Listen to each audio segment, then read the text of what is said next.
It's what you've been waiting for. It's a locked on crossover, and we're going to be talking about West Virginia and Oklahoma State. Who needs this game more? We talk about that on this episode of Locked On Crossover.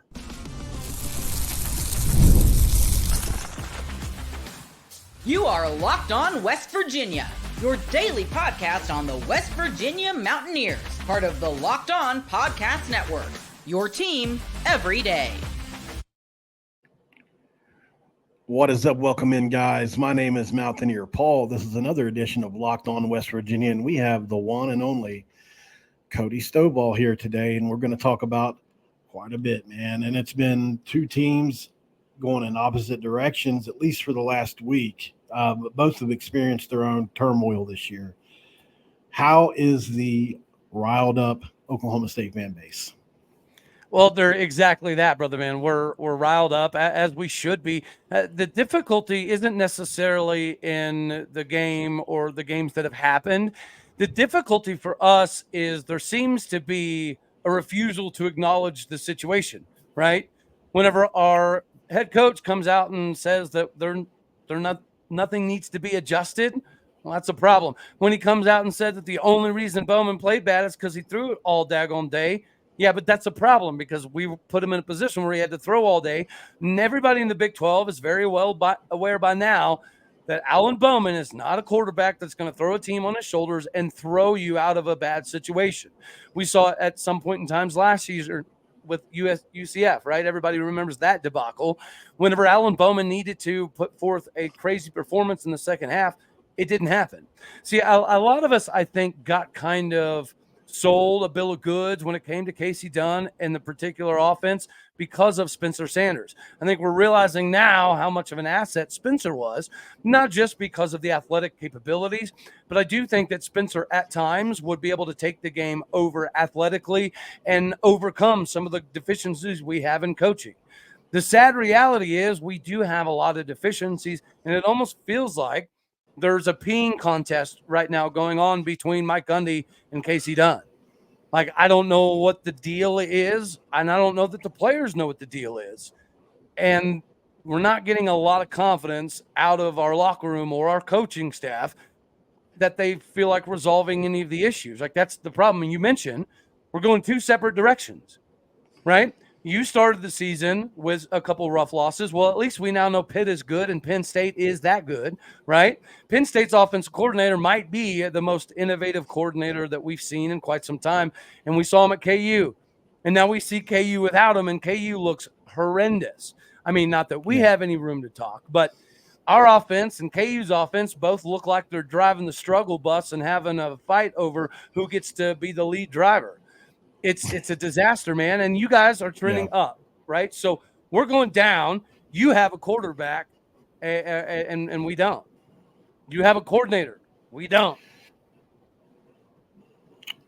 Well, let some West Virginia fans tell it. They think we should adopt the 2-minute drill for the entire game instead of the way Neil Brown runs his offenses, which is a little bit slower. And Neil Brown answered that question. He said, look, if we ran 2-minute all the time, people would have answers for that. You know, people have to prepare for our slowed down 2-back attack that chews clock, and we have QB run game and we have shot plays. That's what people prepare for when they prepare for West Virginia, not a 2-minute drill. So when we run 2-minute, it looks good. There's a reason for that. It's because they don't practice against that all week, except for maybe in special situations.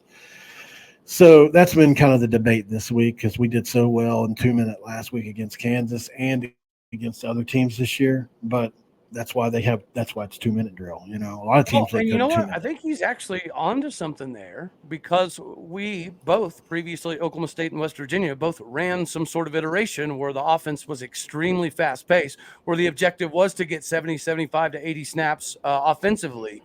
And we also know that whenever it came down to trying to chew the clock, we weren't very good at it. If you're a team that goes fast all day, every day, and then you kind of have to ice the game and you're going against what you're used to, that's also a disaster. So I actually understand where Neil Brown's coming from there. Like you want it one way, but when you're so good at that, sometimes you're so mightily bad at the other area that it's almost more simplistic just to go old school if you have the running backs and the line capable of doing so. Who do you think's more desperate for this win? I mean,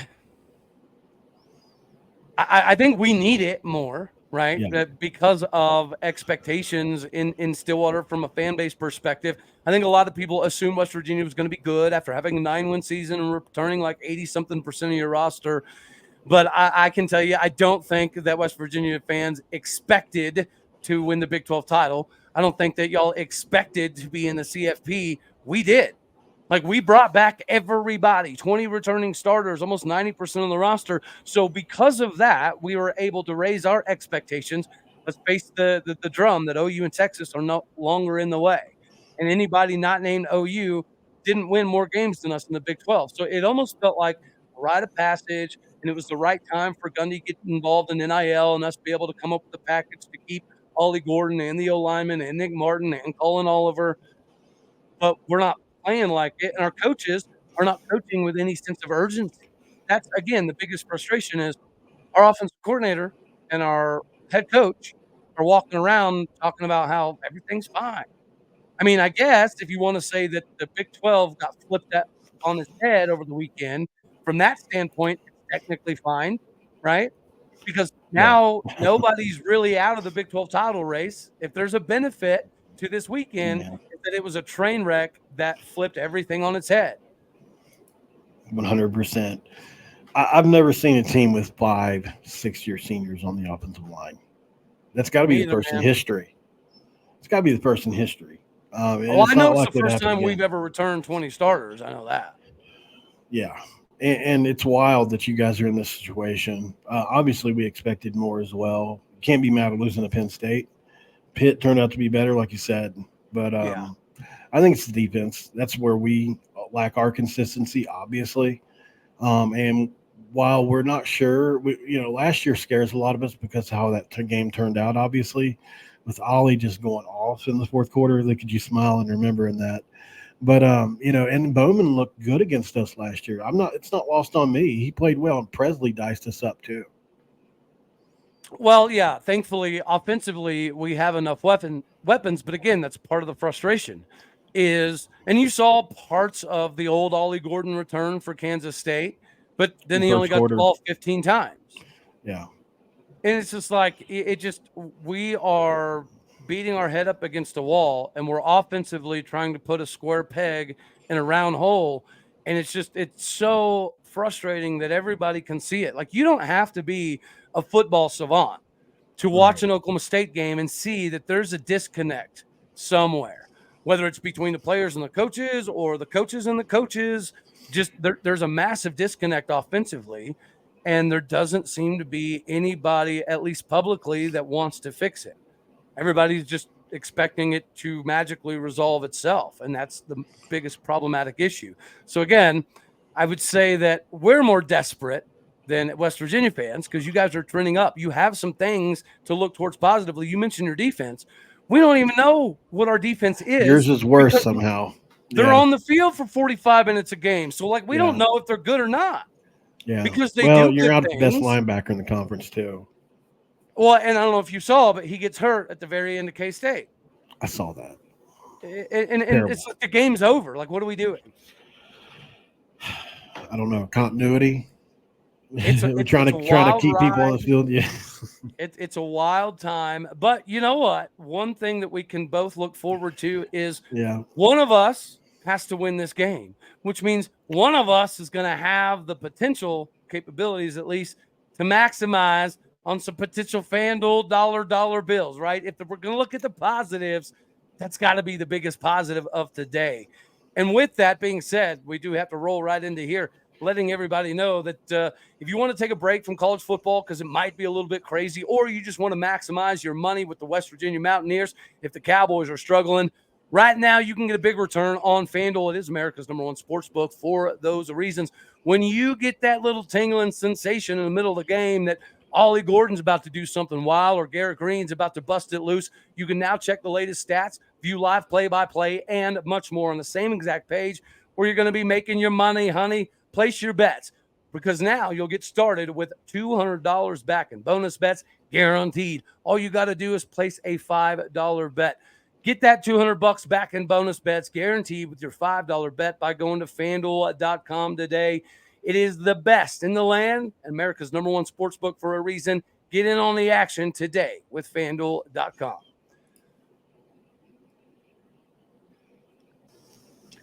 All right, so from making the FanDuel money, we got to focus on some of the key players. And I think everybody that's followed Big 12 football for quite some time is very well aware that the difficulty with Garrett Green is athletically he can do everything that Avery Johnson can do, but he has some of the same limitations as Avery Johnson when it came to the passing department, or at least that has been the consensus, right? Right. But I think one of the biggest benefits that you guys have had is the ability in the backfield, not just with CJ Donaldson, but it goes beyond that. I think West Virginia has had a 1,000-yard running back for most of the last 15 years, right? That seems to be a position that West Virginia never really has a big issue with. Yeah. Yeah, and it's a lot to do with, especially just say, let's go with the last 6. Chad Scott, the offensive coordinator, although he doesn't call the plays. He handles the running backs, and he is elite, absolutely elite at choosing running backs and developing running backs. He just is. And, you think about last year or the year before what he did. He took a tight end out of high school and made him into C.J. Donaldson. He took Jaheim White, who nobody wanted, out of PA, and turned him into one of the best freshman running backs in the country last year by the numbers, almost 8 yards a carry. And although he has kind of fallen off, we're wondering if it's a sophomore slump. He's just not performing to the level CJ has been. CJ is literally almost a clone of Ollie Gordon, although he's not as high end as Ollie Gordon, but he is a lot like Ollie Gordon and has played really well this year. So a running back room definitely fun to look at, and definitely key players in that room. They've talked about getting others involved there.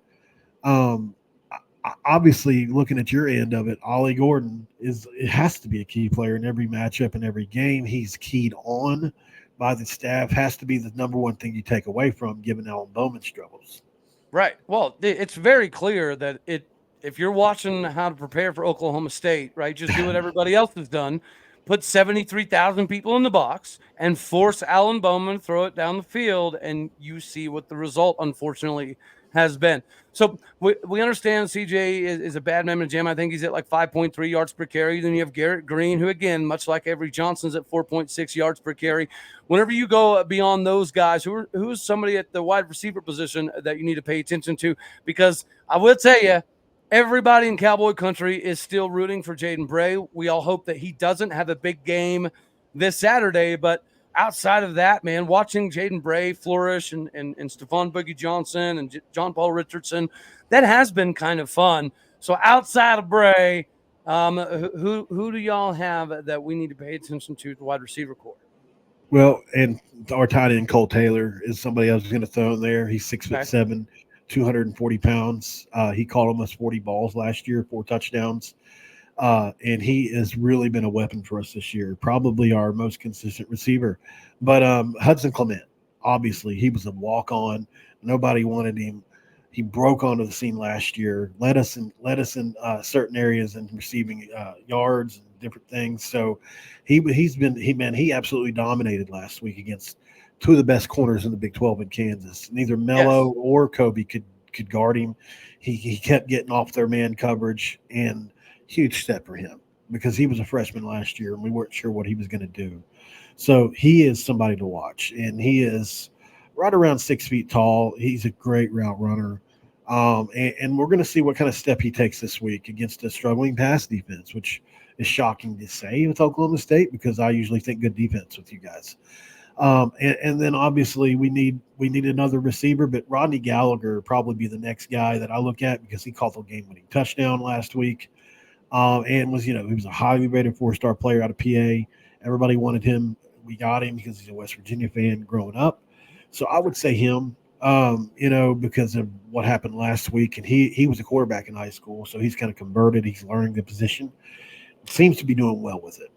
What about you guys, though? Obviously, Presley, you look at Bowman, you look at Gordon. I mean, that's a 3-headed monster for any offense. What's wrong with you?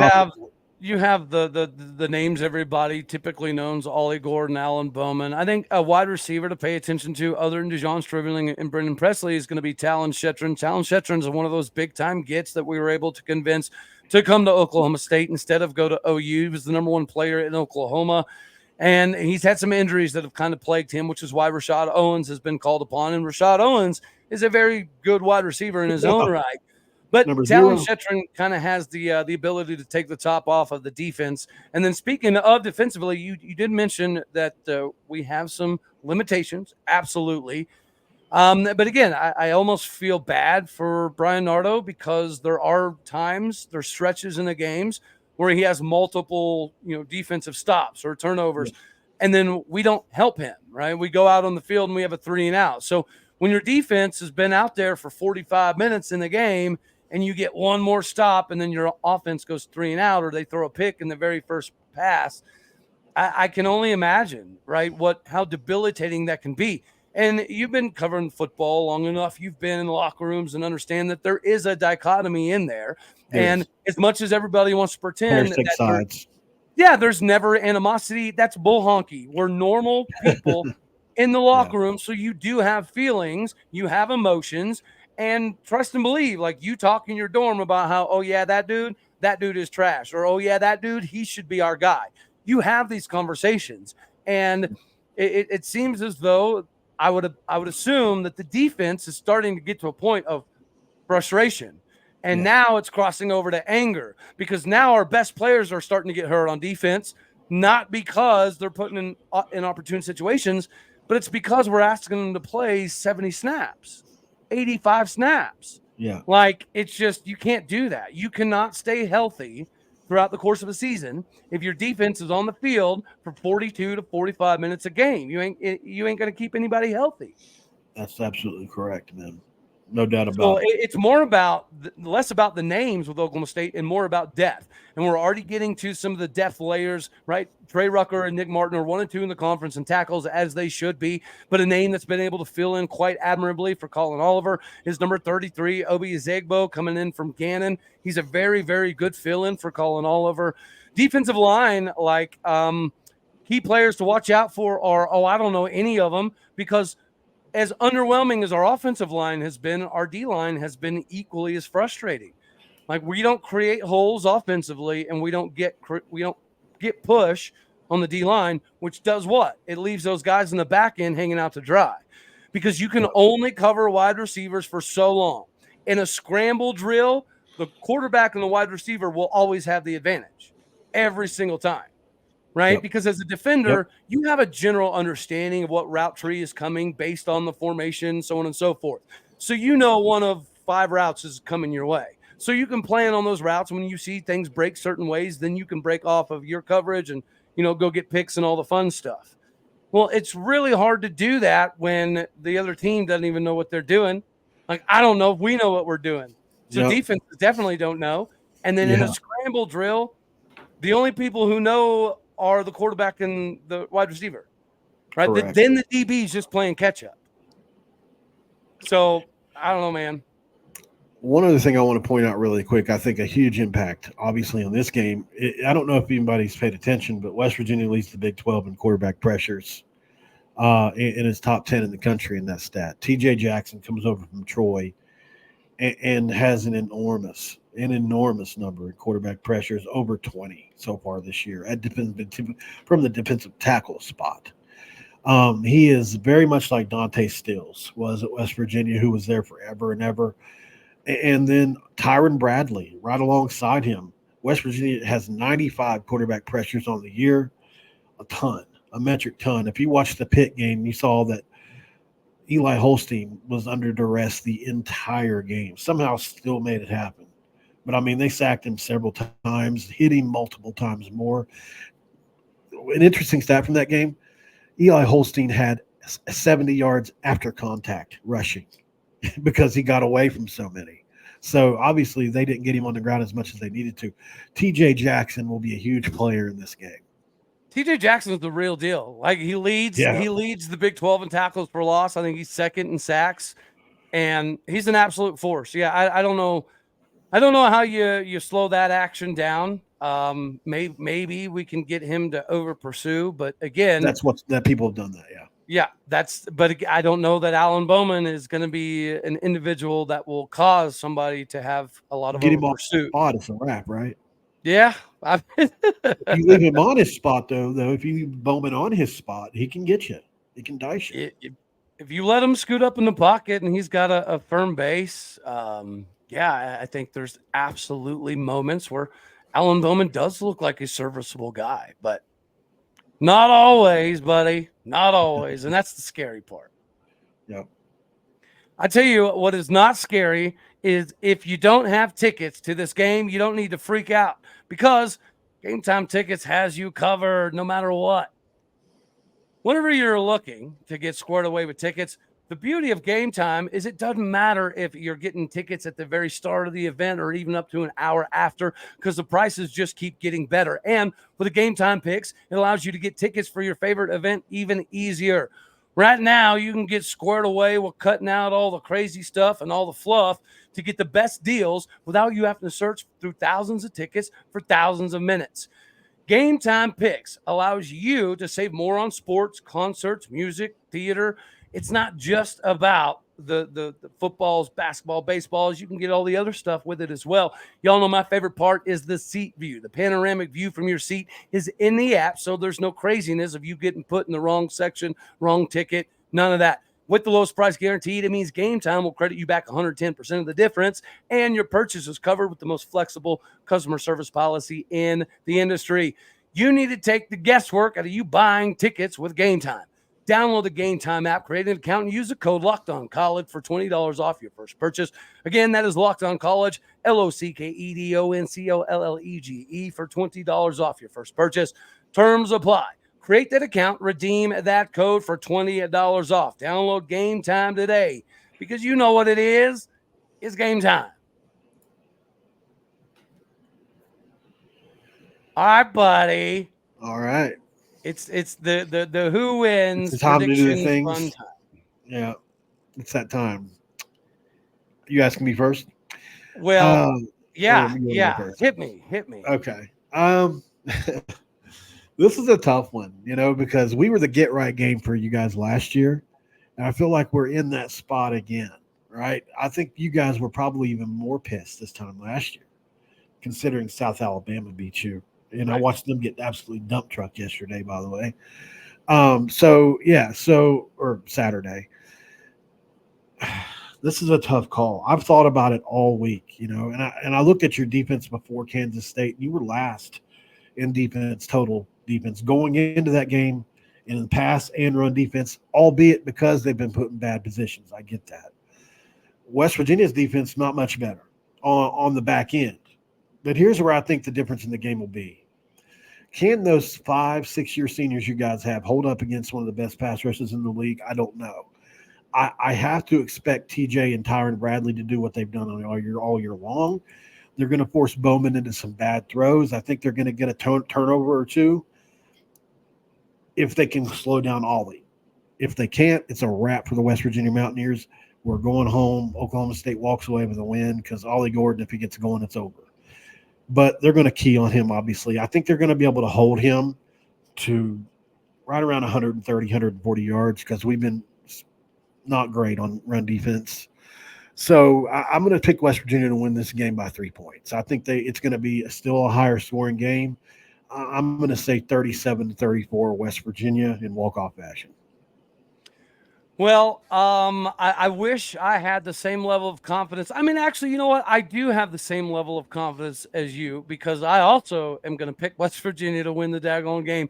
There's nothing that shows me there's any indication by this coaching staff to either acknowledge the issue or try to fix the issue.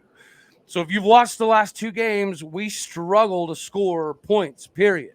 Just any kind, any variety.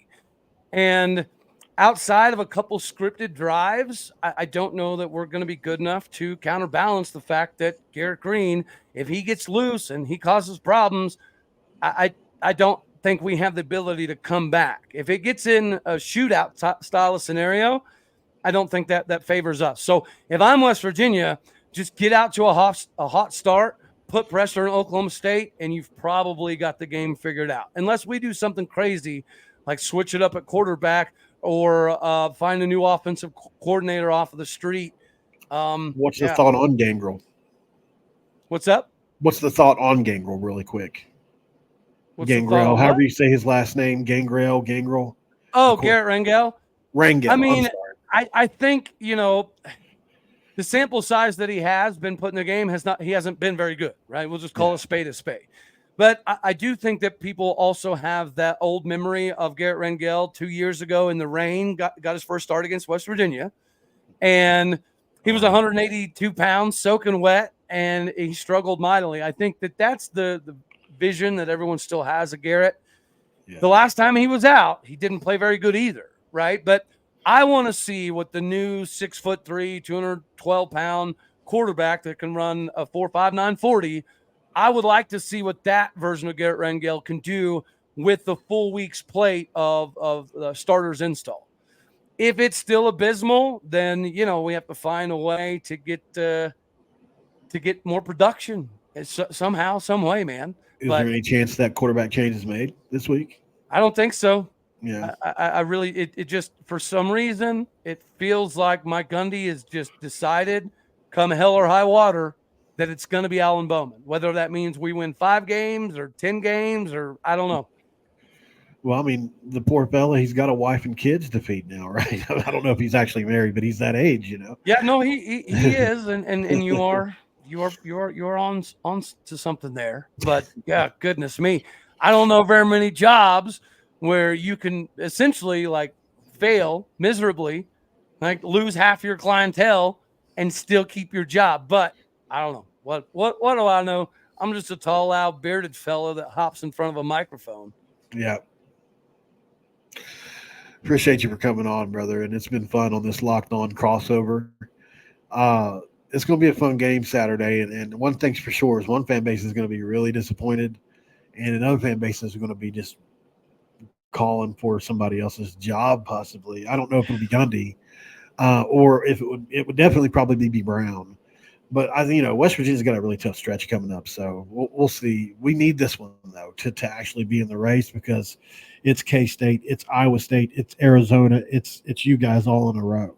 So, your schedule doesn't do you any favors. No, but it does look better considering what's happened. K-State losing early, Arizona looked bad against K-State, which, teams have looked bad. Even UCF now looked bad, which I was worried about them. Colorado now looks kind of good, which I just think UCF is more fool's gold than Colorado is good, if you want to ask me, but could be wrong on that. Hey, man, I said it the other day, and I'll stand by it. The Big 12 is officially more bipolar than my ex. Like we don't know what's happening from one minute to the next, from one Saturday to the next. We think we've got it figured out. We're like, okay, these are the 4 front runners, and then the very next Saturday, you're like, oh, never mind. We got to find 4 more. This is the dark horse. These are the front runners. Texas Tech last year was a dark horse. Yeah. No. All I know is we're like 13th place in the Big 12 right now, and I don't think I ever thought that they would come. No, I put money on you guys, or I would have put money on you guys before the year to be a top 2. Dude, we're 0-2 for the first time in 19 years. Like, nobody saw this coming. It ain't over yet. I'm just going to say that. It was this time last year it was over for you guys, and it wasn't over. So I'm not saying it yet. You know what? I appreciate your glass half full philosophy, Mountaineer Paul. I needed that injection of positivity in my life today. You got it. Because there's not a lot of it, dude. There's not a lot of it. It's been fun, man. Thank you guys for joining this episode of Locked On Crossover. Don't forget to follow Cody Stovall on All Day O State. And I am at Paul Mountaineer on X. Thank you guys. Make sure you subscribe over there to Cody Stovall if you're a West Virginia person. And if you're an Oklahoma State person and you like how I get down, please hit that subscribe button. We appreciate you guys for joining in. I think this is it, man. I'm done. You got anything else to add? No, I guess I'll give a score since I'm a glutton for punishment. I'll say 31-21 Mountaineers. Well, I'll be a happy fella if that happens. So we'll see. Well, you know All what? right. They taught us, I know you were in the Marine Corps, but they taught Yep. us both to just embrace the suck. So that's what I'm doing, man. That's Yeah. what I'm doing. I'm That embracing it. we have the picture in almost every recruiting office and everywhere we would go. It says we didn't promise a rose garden. It's got the drill instructor yelling in the face. It's about what it's like. Yeah. Thank you guys for making Locked On West Virginia and Oklahoma State your first listen today. Do us a favor. For your second listen, find Locked On College Football. From NIL deals to never-ending conference realignment rumors, Spencer McLaughlin gets you ready for an exciting season on the gridiron. You can find Locked On College Football on YouTube or wherever you get your podcasts. All right, guys. Thank you for this rendition of Locked On Crossover. We will see you Saturday. We'll probably be doing our pregame or postgame shows on Saturday. We'll see you then. Have a good day, guys.